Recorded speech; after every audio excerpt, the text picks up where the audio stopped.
Started. Good morning. Hopefully everybody got a little bit of caffeine in them, but I'll do my best not to put you guys to sleep. I'm Allan. I'm a graduate student in Market Research Lab at Duke University. And I'm talking about a side project I've been working on with two of my lab mates, Joanna and Irene, who's in the audience.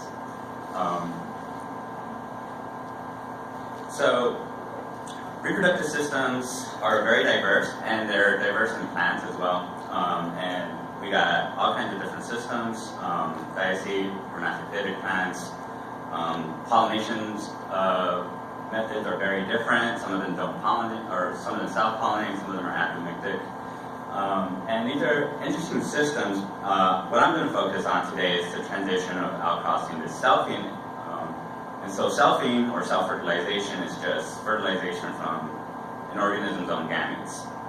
And it's interesting because this transition occurs, it's a common transition in the plant kingdom, where 10 to 15% of plants are predominantly selfing, and many more are partially selfing. And here's an example in Absentia, where selfing has evolved independently 4 times in just one genus. So what we're asking is what the genetic and genomic consequences of increased selfing are. So the transition from being an outcrossing to a selfing plant. And Derry provides us with a few predictions for what we could expect in the selfer. And these all pretty much have to do with reduced effective population size. And so some of them are, we expect to see reduced genetic variation, reduced heterozygosity, which in turn leads to higher LD. Further, we also expect that to have a reduction in the efficacy of purifying selection, and also a reduction in codon bias, which is related. And to answer or to look at some of these predictions, we decided to do this in the charismatic morning glories in the Combobulaceae family. Ipomea cordata triloba, which is the more outcrossing species, and Ipomea latinosa, the more selfing species of this sister taxa pair. One thing to note, though, that what we're calling the outcrosser is really only about 50% outcrossing, so it does self about half the time. We collected samples from mostly the southeastern United States, although we do have a couple samples from Mexico. This was 1 to 3 samples per site. Some of them were sympatric, where others were allopatric. And what we did is took a comparative transcriptomic approach to answer some of these predictions. So we took leaf transcriptomes, sequenced them, and got a large data set of about 67,000 SNPs for these total 61 samples.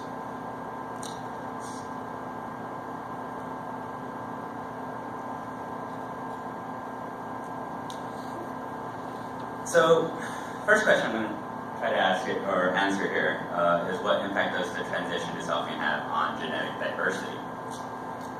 So, that first prediction, we should see reduced genetic variation. Let me just go into that a little bit more. Is that we should see about theory predicts that we should see a 50% reduction in genetic variation. That's assuming no demographic effects, and that really comes down to because in the selfer you should see about half the effective number. You'll have half the effective number of chromosomes. Like I mentioned, our outcrossing species is really a mixed mater. It's about 50% outcrossing, so we have to adjust the math a little bit. And our prediction is that in the sulfur, we'll see about a 33% reduction in genetic variation. In other words, the sulfur will have about 67% of the variation that the mixed mater does. And so I'm going to show you two measurements that we looked at for this. First is the proportion of SNPs that are variable. So those 67,000 SNPs, the mixed mater here has a much higher proportion of SNPs that are variable versus the sulfur. And do notice the big dramatic drop off from the mixed mater to the sulfur. And we also did nucleotide diversity, or pi. Same story here. So really what we expected we're predicting about a 33% reduction in genetic variation. We are observing here more or less an 80 to 85% reduction in genetic variation. Next we looked at reduced heterozygosity and LD. So we did compare overall heterozygosity. We didn't see any significant differences between the mixed mater and the sulfur. However, we looked at proportion of variable SNPs that have a heterozygosity more than 0, and that also showed a large difference. Here on the right, I have an LD decay plot with R squared on the y-axis, distance on the x-axis, and the sulfur are the open circle ones. And notice that linkage LD starts off much higher in the sulfur and takes much longer to break down. And so LD actually might have contributed to some of that reduction in genetic variation than was predicted. Like I said, that expectation was 33% reduction in the sulfur, and we saw much greater reduction, much greater than that. But we're also thinking, is there anything else that might contribute to this drastic reduction in genetic variation? And so I mentioned earlier that that prediction did not include any demographic changes. So we decided to take a look if there were any possible demographic changes in the history of these two lineages. And we did that doing some demographic modeling in the program DAD. And so, showing you the output from this program here, we have time on the x-axis where present is over here on the left, and then we go back in time as we move to the right. On the y-axis, we have relative population size, and here in the blue is the ancestor, and then the lineages split here, where the mixed mater has a slight is continuing a slight reduction in population size, but the sulfur has a massive drop soon after the lineages split, about a 97% reduction in relative population size, and a little bit of recovery when we get to the present. And so, with these data, it appears that both LD and a possible bottleneck might have contributed to the great genetic reduction that we are observing in these samples.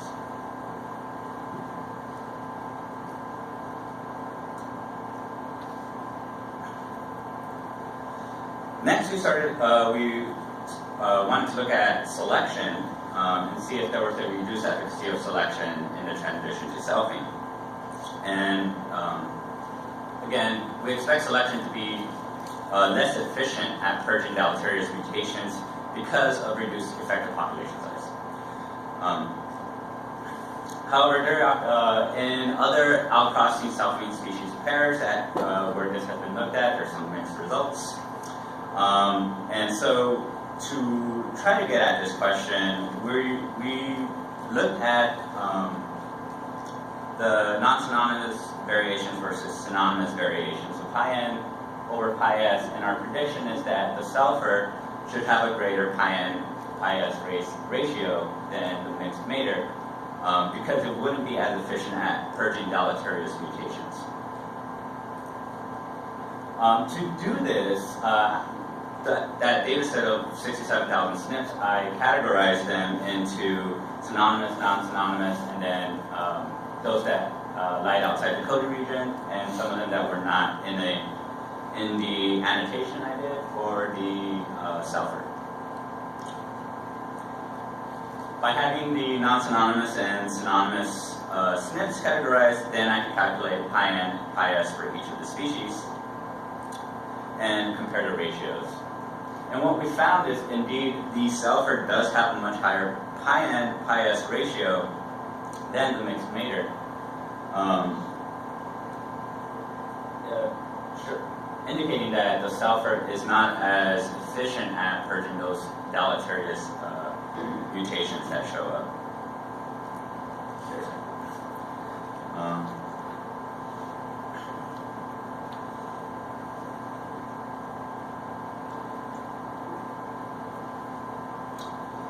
And lastly, we took a look at we also expected to see a reduction in codon bias in this transition.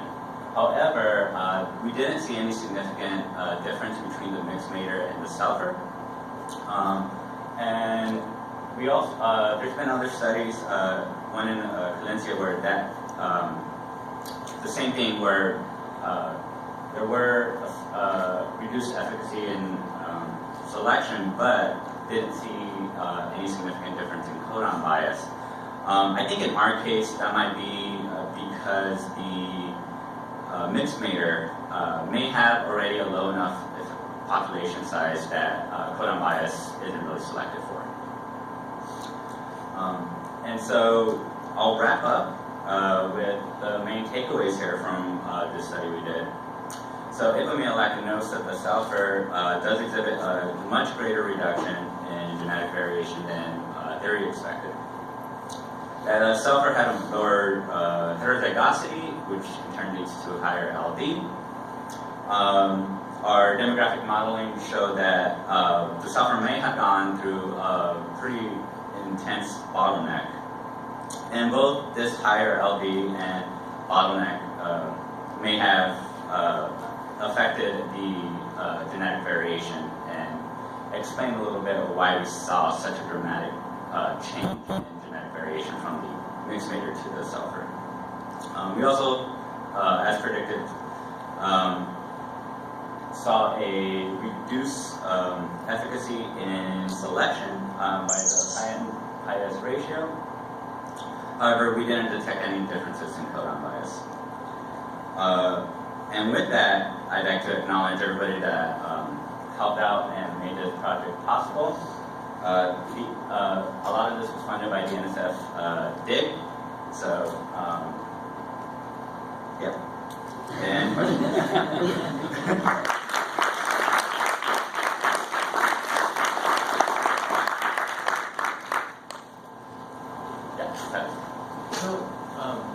it seems like some of your results could also be interpreted as changes in directional and positive selection. Can you rule those out? so, no, I can't rule those out. And right now, we are also going to do some comparisons with that. So that wasn't done or incorporated in this quite yet, but we're going to do we're going to look a little bit more at those type of figures of FSC.